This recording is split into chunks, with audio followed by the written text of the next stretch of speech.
How you doing? I'm here to give you the crop report. Mostly bad news. The bad news probably is just that I'm not really home enough to do this right. But the real bad news is that I was up north just yesterday visiting my brother. He's a real farmer. He's got one of them big green tractors and about 700 acres of dirt he takes care of. And he says it's been a real tough spring. It's because it's been so cold and unsettled. Nothing's really taken off. Things are kind of hanging in stasis and not getting very tall. I wish that were the reason that my stuff looks like it looks like. But my stuff often looks like this no matter what the spring's been like. One of the things I got going for me is that all of my crops are out in the middle of nowhere. No one can look at them. Michael Perry's got a new book out, and that's always big news on this show. And Mike's here to talk about visiting Tom this morning on For the Record. Good morning, I'm Neil Heinen. Regular viewers of this show know how I feel about Michael Perry. His books, especially Population 485, Truck, and Coop, touch something special in a reader like me, and it's always a pleasure to talk to him about life in west central Wisconsin and beyond. And I welcome back to For the Record this morning, Mike Perry. Thanks for having me. Nice to see you again, Mike. Good to be here. So what you been up to? Running around the country right now on book tour with Visiting Tom. I think I put on 4,700 miles the first stretch of tour. Not much for a trucker, but a lot for a writer. Yeah. Chicago and Michigan and Wichita, Kansas and Omaha, and then a lot of stuff in Wisconsin and Minnesota too. You got your chickens, you got your pigs. Got the chickens. Do not have any pigs this year. Now, my last book was called Coop, or Co-op, as some folks called it. And it was about raising chickens, pigs, and babies. And I wrote that book, and then I took off on about a 40-city tour. And my wife stayed home and raised chickens, pigs, and babies while I talked about it. And so she has remarked upon the irony of that situation. And so this year, when we saw how the fall was shaping up with a lot of book touring, we cut back a little bit. So we've got a big old passel of laying hens, but we didn't do the pigs this year just because I'm gone all during finishing and butchering season. So just didn't. But that beautiful castle of a coop is still standing. Yeah, it's still rolling. Yeah. Tell us about Tom, Mike. Well, you know, Tom's just my neighbor, and there's a little bit of personal connection in that my wife was on his hay crew, which tells you a little bit about my wife. She used to throw hay bales for Tom, but I didn't know him until I was introduced to him by my wife, who was then my girlfriend. And he's 82 years old now. He's one of these jack-of-all-trade guys. I call him a roughneck polymath. He can do pretty much anything. He can make an oxen yoke, and he can drive horses. He's got an old Model A that he still runs, and he can weld. He's got a forge. He was a dairyman. He raised pigs. He has an apiary. Whatever you want to know, and he's very well read, and he's a Civil War history buff, and he builds his own cannons and shoots them. And while he's shooting his cannon for you, he'll tell you about the Napoleonic Wars and the kind of cannons they use there. So he's a guy he's above all just my neighbor, and whenever I need a piece of steel cut, bent, or welded, I go over and see him. And so the point of writing this book was not to write one of those books where I pretend that Tom is my mentor and I'm his acolyte and I'm searching for wisdom. It was just, what can you learn from a guy from being his neighbor? And that's how the book unfolded. I think I've got this right. He made it quite clear that your wife was not only on his crew, but yes. no boy. Right, I could keep up with her. I have a scene in there where because of the part that they played in her life, and her mom was going through a tough stretch when they worked for Tom and his wife Arlene. They were more than neighbors. There was a little bit of sheltering going on there. But my wife bucked hay bales for him for I think it was 5 years, and so the first time she introduced me to them, there was a little bit of meet the parents feel. And then about the third or fourth time we went over there, Tom apparently could see in my eyes that I was getting serious. And so he took me aside and he pointed to my then girlfriend in the corner and said, "You see that girl over there?" And I said, "Yes, sir." And he said, "She was on my hay crew for 5 years." And I said, "Yes, sir." And he said, "She outworked every boy I ever hired." And I think I wrote in the book, I realized later that was less a testament to her character than a challenge to my own. Exactly. Yeah. Tom's an old timer. Why is that important? Well, The old timers are important because we always need. I was raised to respect my elders. Now it turns out not all of them have earned our respect. So I've changed my feelings on that a little bit. But as an old timer, there's a certain amount of, there's a reservoir of knowledge with Tom. Certainly some wisdom, but especially knowledge. But even that changed as I wrote the book, because initially I wanted to write about old timers, but in the process of writing about Tom and thinking about this, I just came to realize something. I should have known it long ago, but being an old timer is really about, it's less about chronology than it is comportment. And I use my brother as an example. I got a brother who's 2 years younger than me. He's a lot like Tom, jack of all trades, can do whatever you need done.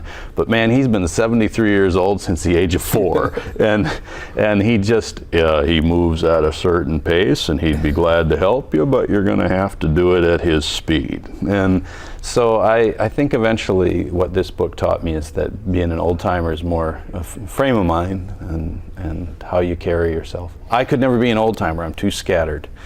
I'm too flighty. Yeah, it seemed like it talked to you in a lot of different levels, and we'll kind of get there. But he's an old timer, but he's also a neighbor, and there's something about neighbors. And I think what you said is that walking into Tom and Arlene's, there was just instantly gut level comfort.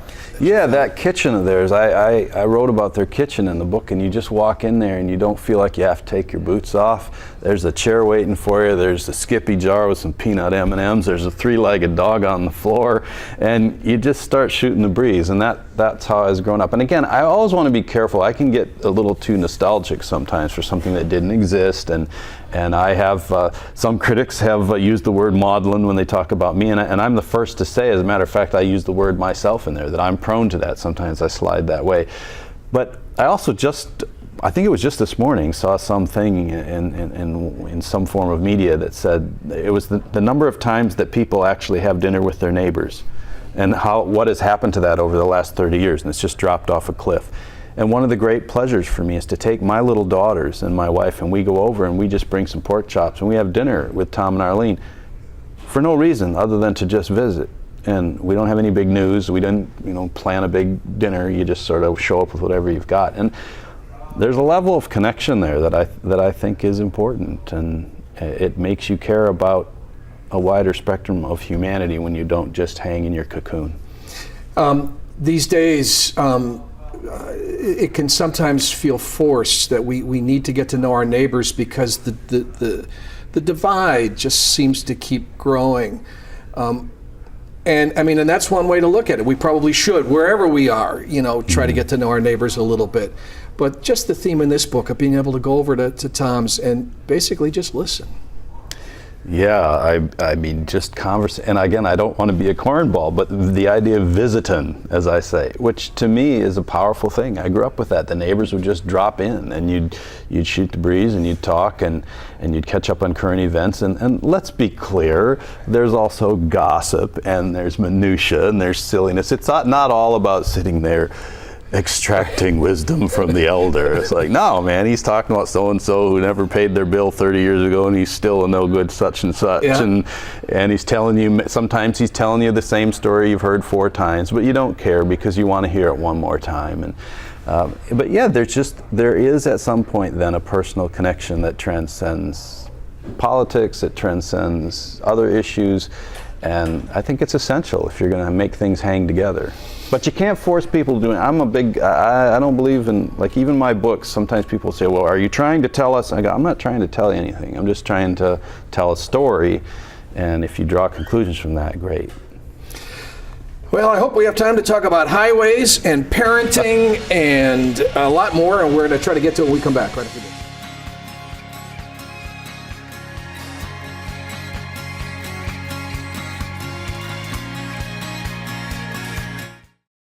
There are no guarantees in farming, of course, but if things go as they have in the past, believe it or not, even this ratty little patch of corn will produce enough ears to help feed our chickens over the winter. We'll pick it all by hand like we did last year and throw it in the back of a 1951 L120 3/4 ton International Harvester pickup truck. Well, this field here is basically pig salad. It's planted mostly to a plant called rape, which is very similar to cabbage, only it doesn't curl up. And what we'll do is the pig pen is set up directly adjacent to this field. Every few days we just bring the pigs a little further into this patch here.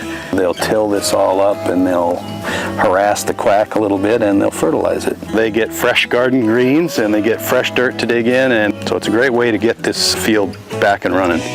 We've also planted a lot of this plant, which is hairy vetch, and it's a nitrogen fixer. By the time they get down to the end of this patch, this plant right here will be about 10 feet tall, and there'll be all these little nuggets of nutrition down in the dirt. That's like the piggy version of finding the prize at the bottom of a box of Cracker Jacks. Michael Perry, who in addition to his music and his writing and his farming, also does the occasional piece for our friend Andy Moore over at Wisconsin Public Television, and those are going to be coming back, I guess, this fall. Mr. Perry is a pleasant companion, says right here in the Wall Street Journal. Well, what do you know? To both Tom and the readers. So it's in the Wall Street Journal. It's got to be true. Absolutely. What kind of reviews have you been getting, Mike? You know, I don't really know because they send them to me, the people at HarperCollins, they send them to me, and I will skim what they send me, but I just learned a long time ago not to read them. And I don't say that disdainfully. There are two things that happen. The good ones, if you read them too much, you think you're a genius, and I know better.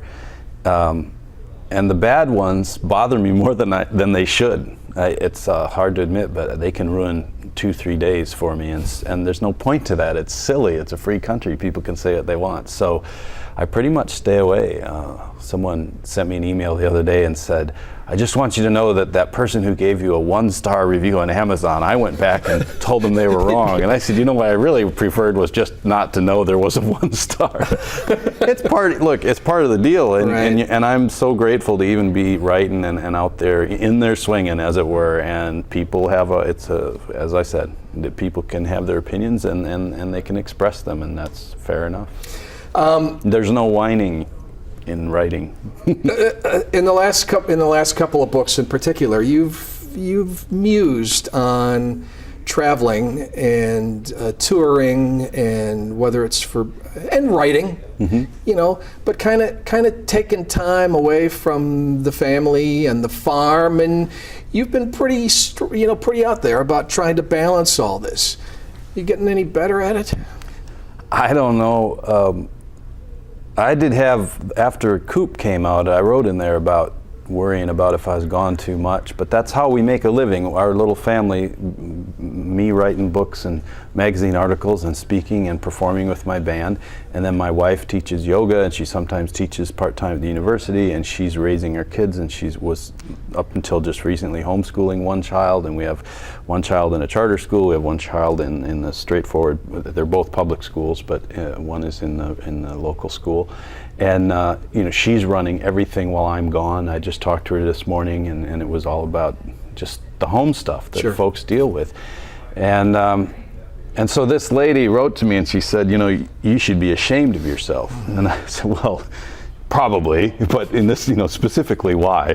And she said, well, you say that you don't want to be away from your family, but I looked at your website and your events calendar, and you're on the road the next 30 days or something. And she said, you should be ashamed of yourself, because at this point you should stay at home with your family and live off your royalties. Right. To which I responded, exactly. Yeah. and when does that start? Because things are going great. I never anticipated being able to do this, and we do make a living at it, but I do have to hustle, and the publishing industry is in a big state of turmoil, and independent bookstores are struggling, and there's all this stuff going on, and I'm not whining. I'm just saying I got to get out there and hustle. Well, and you compared it to your brother, didn't you? And it's like saying to your brother, just stay home during the winter. Right. You don't have to work. No one ever tells my brother, you shouldn't be out combining corn all night. You should be at home with your family. It's like, no, this is the business we're in, and our families understand that. And also, you know what? In our family, we have a fair number of truckers.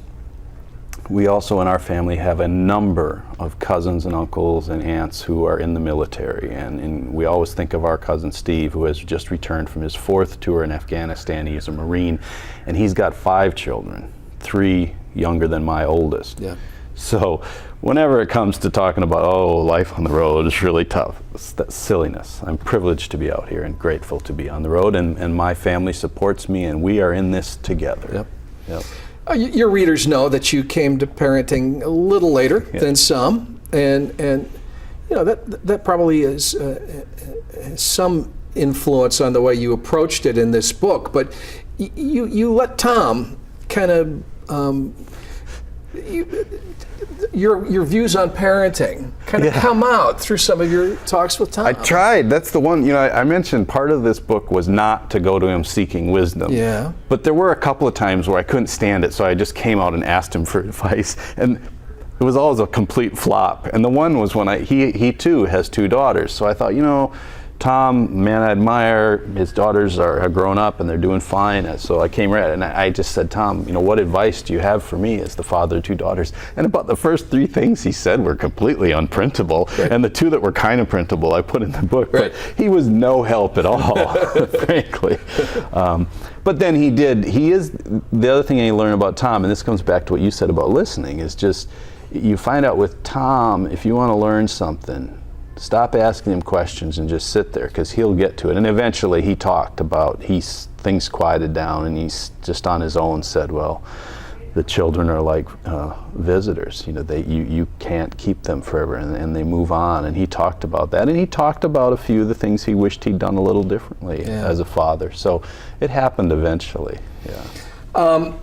Another really fascinating juxtaposition is really right at the beginning of the book, when you talk about Tom's land and the role that the interstate played, and then your experiences with the county highway commissioner. Yeah. So, do you like roads, Mike, or do you hate them? I've written great tributes to roads, because I love the open road and I love to travel. But in Tom's case, Tom had and I'll try to do the very short version, but Tom lived in a very beautiful, isolated setting with a stream, and the same place he's lived on all his life, grew up there as a boy. And in the 60s, the government put I-94 through his yard, and they were going to smash his barn. He got him to move it just enough to save his barn, but that's it. They cut him off from the creek. And he now has 22,300 vehicles a day, 8.5 million a year going through his yard. You can't escape it. And yet he's not happy about it, even all these years later, of course, and that's in the book. But he also learned, he's lived this full, engaged life, and that's where, if there is a theme to the book, it's about equanimity and how he does that, how he lives with this nonstop intrusion. Well, then I'm starting to write the book, and lo and behold, the county highway commissioner changes our intersection in a way that's going to make it impossible to get up our road. And I start going to meetings and tell him, if you do this, I'm not going to be able to get my family up the hill. And he assures me it'll be fine. And that all unfolds, and it was kind of a gift, really, because it serves as this nice little comic relief parallel story. Sure. My little tussle over 30 feet of asphalt, as opposed to Tom's major incursion. The highway commissioner has a very difficult job. He has one of those jobs where nobody pays any attention to him until he does something they don't like. So I want to make sure that I'm fair to him in that sense. I still think that he made an error in judgment, but we hashed that out through the democratic process. I was given my say, and we reached, in the end, I guess I would call it a compromise. And so I don't know if we'll let the readers draw their own conclusions. I'm pretty sure I'm not on his Christmas card list. And it seems to be you lost your straight shot. I did lose the straight. But you got a little gravel there at the end. You got a little something. We'll see what that turns out to be. We're going to talk about cannons, among other things, when we come back. Oh, with excellent. Mike Perry. That'll be fun.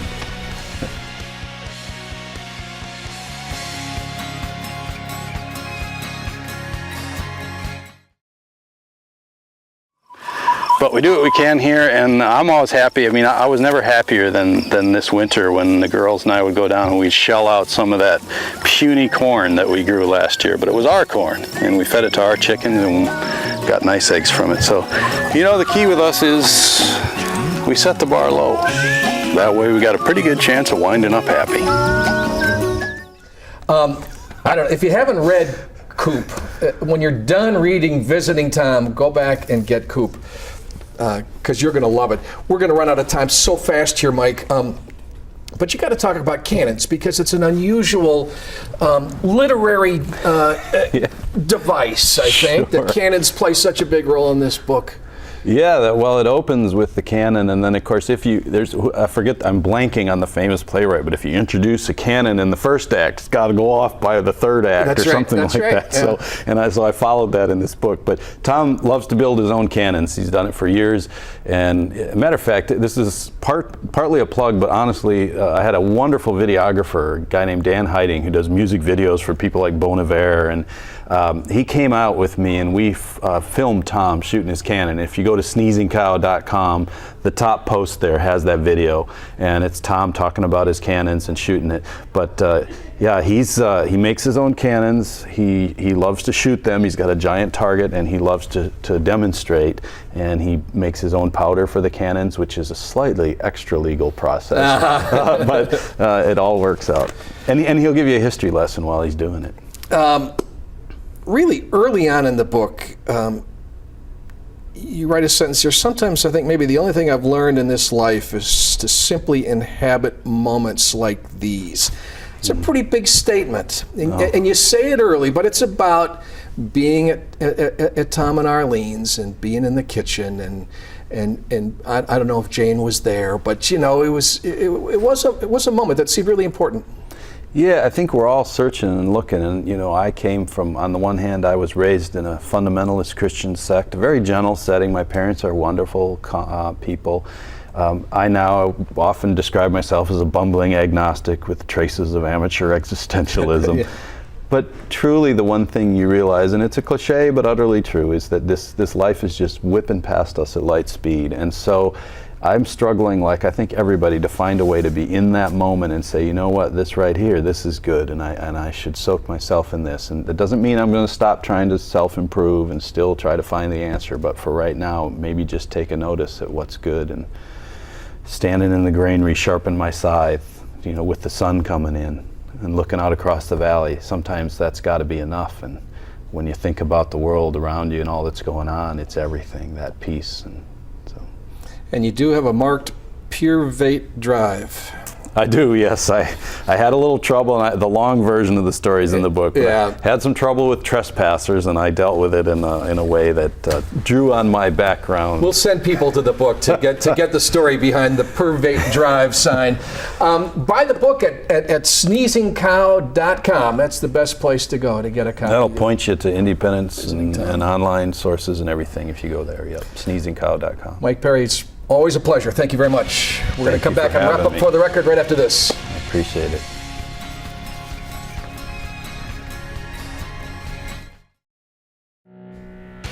My thanks to Michael Perry for being here today. Next week, as we transition back into campaign coverage, we'll talk voting and election issues with the president of the League of Women Voters. That's next week. Enjoy the rest of your weekend. See you next Sunday.